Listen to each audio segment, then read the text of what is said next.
Damn these solid doors! Or at least Twitter.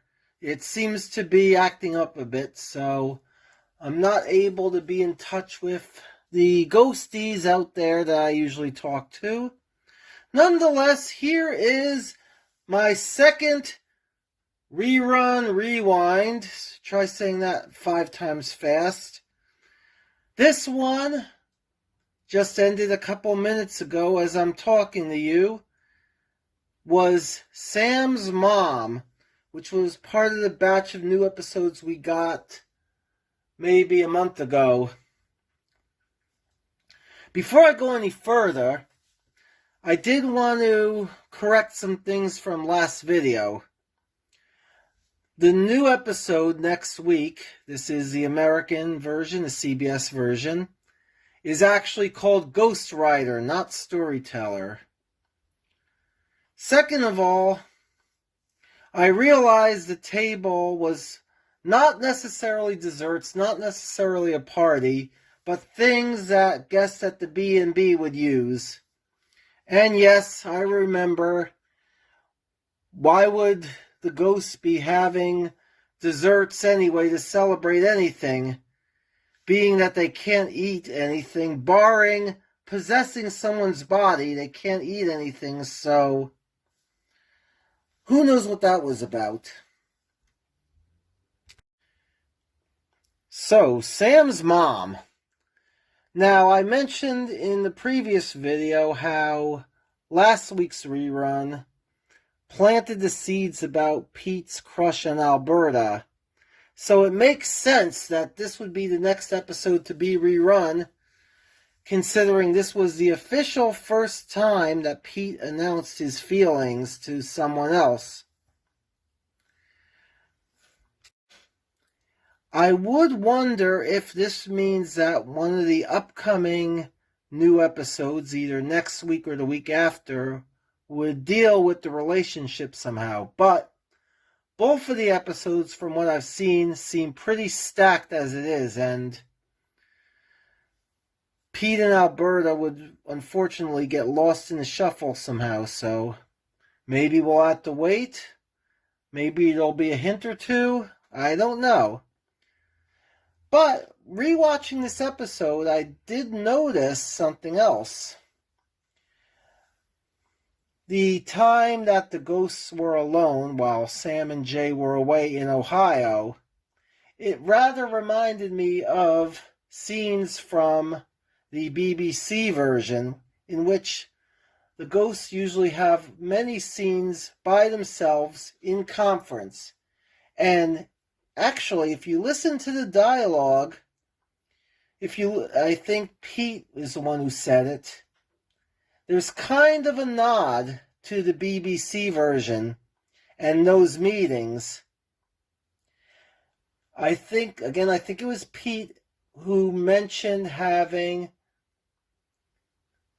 the food meetings and the movie meetings, and both of those things reminded me of things that the UK ghosts do a lot when they're alone.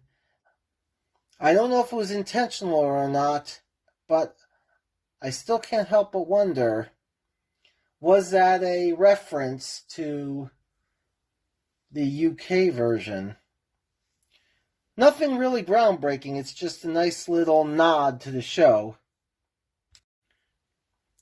Speaking of that, though, knowing what I do now, and when Sam's mom was on originally, I don't think I was watching the BBC version at all, but my attention went up when Jay remarked that Sam was probably the only person on Earth who could talk to ghosts. I was watching and I was yelling back at the TV, "No! What about Allison?" And if you follow me on social media, it's no secret, and we all know that there will be a season 2 of the CBS version. One of my dream storylines is that when they start the B&B, and this would actually make a great teaser for the end of season 1, Only the writers know if they did it or not. But a great teaser for the end of any episode, when they get to B&B, is them accepting a reservation from a couple who is, shall we say, on holiday from England, because under the rules of the show, we know, unfortunately, the ghosts can't meet each other. Then again, the death manual, as Pete would put it, and he's been coming up a lot today, can always expand, so you never know. But as it is, if there is to be a crossover, it would have to be Mike and Allison visiting Sam and Jay, or vice versa. I think opening the B&B at Woodstone would be a great way to get Allison and Mike to visit. And can you imagine the look on Allison's face when she meets Sam's friends?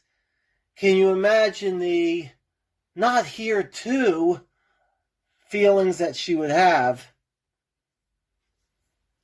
And thinking of that, thinking of the possible crossover, is one of the many things that get me excited about this franchise.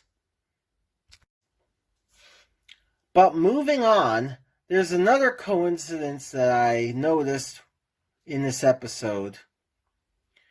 Notice how Sam's mom calls being a ghost, she refers to it as this hellhole.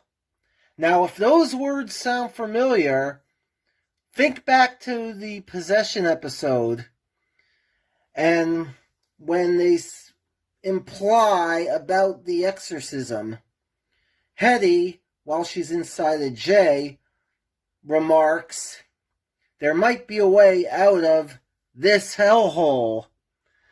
I don't know if it was intentional or not on behalf of the writers, but considering what we're going to see at the end of this episode, it's a nice little connection to have Sam's actual mom and the person who is going to, well, pretty much be her mother figure, as we see at the end of the episode, giving them the same dialogue.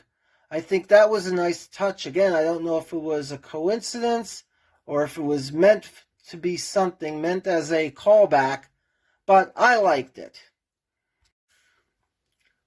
I'll also add that there are previews now up of next week's new episode, and I think there is a callback to this. Sam is making a comment about how she should have been a lawyer like her mom said. So, again, I would say the choice of reruns was not exactly at random. And I'm sure I'll have more to say about the previews being seen online, the previews of Ghost Rider, the new episode. I'm sure I'll have more to say about that. But that's another story for another time. I will say for the time being that by watching the previews, it seems less like the uncertainty about the B&B seen on the commercial is an issue, and it's more back to Sam's writing being the issue. And that ties into Flower's article, because it seems like in her career, the best stories are going to all come from her new friends. So that's another good thing to see. And it'll be interesting to see how that plays out. I mean, it started with Sam agreeing to write about Isaac.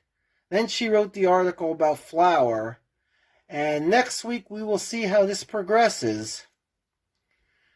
So I, along with all the other ghosties out there, I am looking forward to this immensely. In the meantime, I did get season 3 of the BBC version, so I have that to tide me over.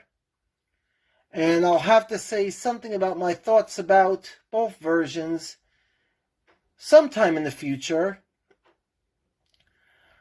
So yeah, good revisiting another great episode of Ghosts that we've seen in this season so far. And I'm looking forward to what's next.